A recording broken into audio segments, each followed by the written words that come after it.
Hello everyone, welcome back to the channel. Today we are taking a relaxing and immersive journey through Hardwick Hall Country Park, a place that blends historic roots with beautiful landscapes, wildlife and a family-friendly atmosphere. Now, just to be clear from the start, this is the country park at Sedgefield in County Durham, not to be confused with the more famous Hardwick Hall in Derbyshire. This is very much its own attraction, with over 40 acres of woodlands, a lake, trails, and a fascinating connection to 18th century landscape and design. So let's sit back and have a look around the park together. When you first arrive at Hardwick Hall Country Park, the experience begins before you've even set foot on the trails. The car park is just a short stroll from the main entrance, and you immediately get a sense of the openness and greenery. What strikes most people first is the beautiful natural feel of the place. Although the park is well kept, it doesn't feel manicured in a stricter formal way. Instead, it blends structured landscaping with natural woodlands, giving the impression of a landscape that has matured gracefully over the centuries.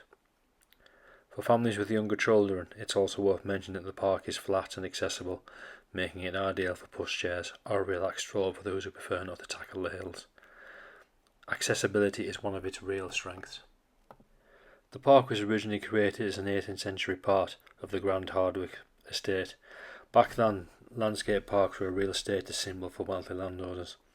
They weren't just gardens, they were living works of art, designed to impress visitors with sweeping views, reflective lakes, and carefully placed follies.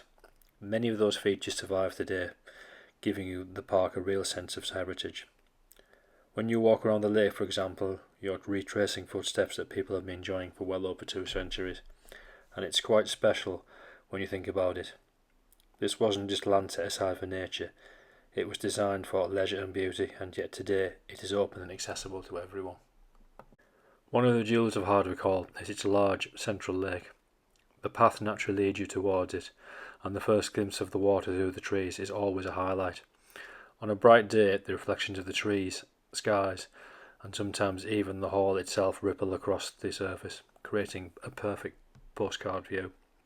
Wildlife here is abundant. Swans and ducks glide across the water. Coots paddle busily near the edges, and if you're lucky you might even spot a heron sitting patiently on the banks waiting for his next meal. It's the kind of place where you could easily sit on a bench for half an hour and watch the world go wild. And honestly, that's exactly what the park encourages, slowing down and soaking in the atmosphere. Beyond the lake you'll find a variety of woodland paths.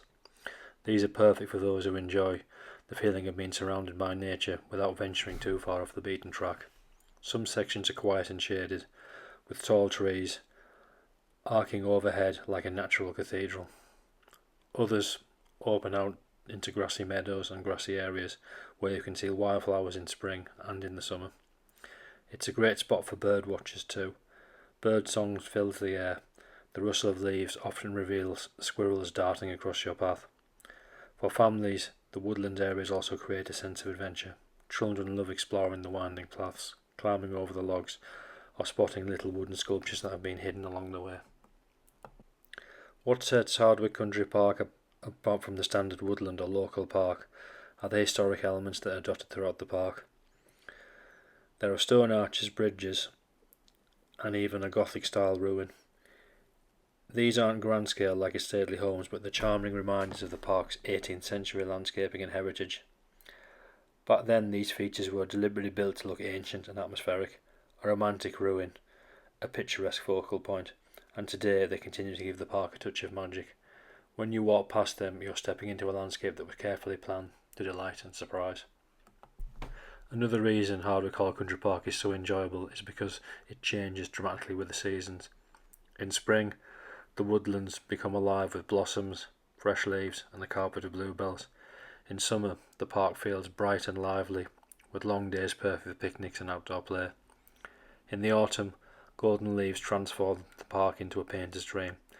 The reflections on the lake at this time of year are particularly breathtaking. In winter, when the frost settles on the branches and mist hovers over the water, it takes on a completely different atmosphere.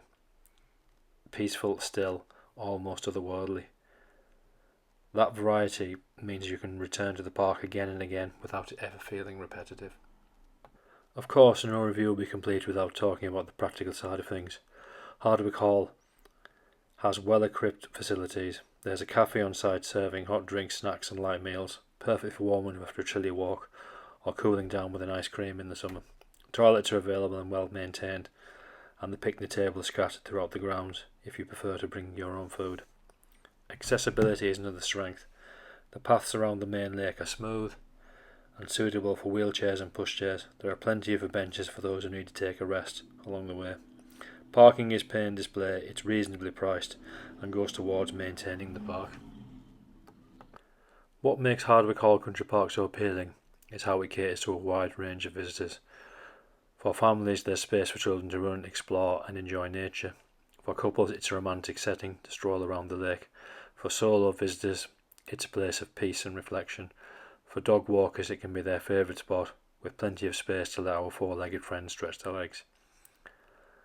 It's that balance between history, nature and practical enjoyment that really defines the park. So what's the verdict on Hardwick Hall Country Park? It might not be the grandest historic estate in the country, but that's not the point. It is a place where heritage, design and natural beauty bond seamlessly, creating a welcome environment that's free to enter and open to everyone. Whether you're here for a brisk walk, a family day out, or simply need time to clear your head beside the water, the park delivers exactly what you need. It's peaceful, it's historic, and it's beautiful in all seasons. A hidden gem in the northeast that deserves a place on your list. Thank you for joining me on this tour of Hardwick Hall Country Park.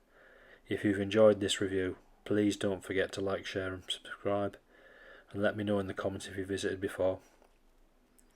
Enjoy the rest of the footage of a walk around the park until the next time. Thank you.